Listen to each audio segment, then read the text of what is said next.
Jeg hedder Jaham Adamar fra Simhurt. Med Simhurt beregner vi på rigtig mange forskellige strategier i din mælkekvægsbesætning.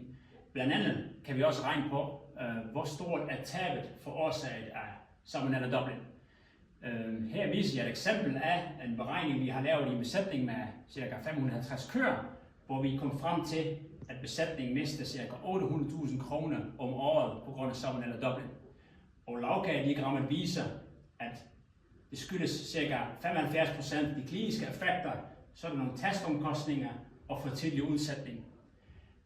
Den type beregninger kan vi også lave til jeres besætning, hvis I har de relevante oplysninger om, hvor meget smitte er der, udsatte procent, malkegørelsesniveau, så kan vi også lave sådan nogle beregninger til jer.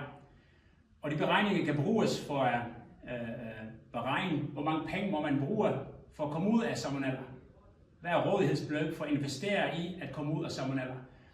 Og hvis man i dag har en status 1-besætning, det er rigtig fedt selvfølgelig, men så kan den beregning også bruges til at se, jamen det er så mange penge, der er på spil. Prøv at gøre alt for at blive i den her status 1, frem for at ryge i status 2.